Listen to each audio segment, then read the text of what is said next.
As we celebrate Black History Month this February, we hear from a local man who has not only witnessed but experienced firsthand decades of the nation's racial history, from the grief and glory of the Civil Rights Movement to the election of the first Black president, and most recently, the rise of the Black Lives Matter movement. Now in his 9th decade of life, former Winsted, Connecticut resident Daniel Smith shared his memories with producer Dave Frazier, which include growing up in the region as the son of a formerly enslaved person. On the campus of Springfield College in March of 2014, a special event was held that brought together 3 men, all of whom had attended Martin Luther King's 1963 "I Have a Dream" speech in Washington. One of those men was Dan Smith, a 1960 graduate of Springfield College. Professor of Communications at the college, Martin Dobrow, was the moderator for the event and recalls how Dan's story piqued his interest. Dan is a constitutionally very modest person who I don't think thinks of his own life as being anything particularly extraordinary. But to me, he's really sort of like the Forrest Gump of civil rights. He has just been everywhere. This is someone who attended the March on Washington, who walked with Dr. King from Selma to Montgomery, who worked in Alabama at the height of the civil rights movement and had some very harrowing encounters there.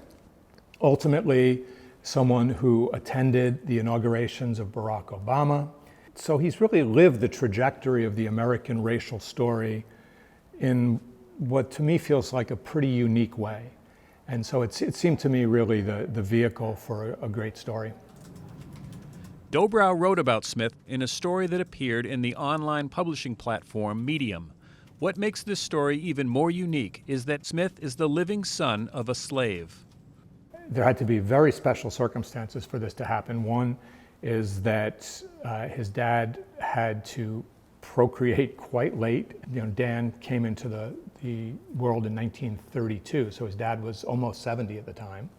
And then Dan himself, would have to live a pretty lengthy life. Dan spent his youth growing up in Winsted, Connecticut. He was just 6 when his father was killed in a car accident, leaving his mother Clara to raise Dan and his 5 siblings in a town of not many Black people. We were always embarrassed and ashamed that we were descendants of slaves. It wasn't until recently that people are proud that they were descendant. But when we grew up, I mean, kids in school say, "Oh, you're from a slave. You're just a slave." Despite Dan's family history, he was able to get a good education in town, but as the only Black kid in class, Dan had to learn to adapt to the white world. I couldn't get a haircut in Winsted because they wouldn't cut Black people's hair.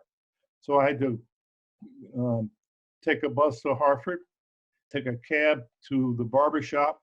It cost me $15 because that was, to me, that was a lot of money.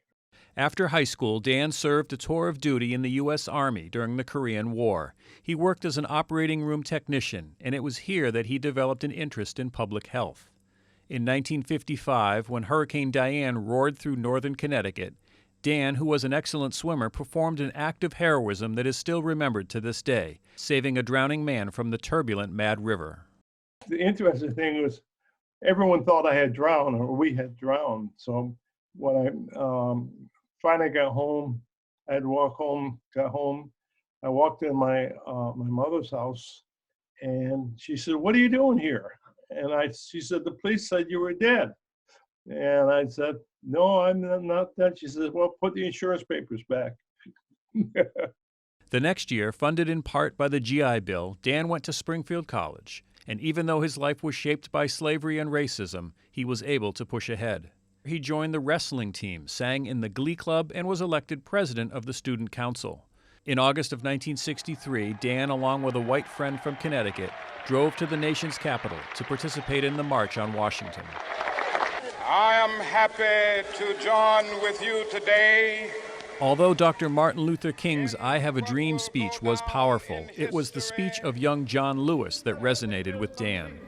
We must get in this revolution and complete the revolution. For in the Delta of Mississippi, in Southwest Georgia, in the Black Belt of Alabama, in Harlem, in Chicago, Detroit, Philadelphia, and all over this nation, the Black masses are on the march for joy and freedom. So when he came on, it was just spellbounding. I mean, King was incredible, but John really spoke from the heart about getting things done now. Don't wait. Dan would take the words that were spoken that day to heart and follow his own dreams. He enrolled in the veterinary program at Tuskegee Institute, a historically black university in Alabama.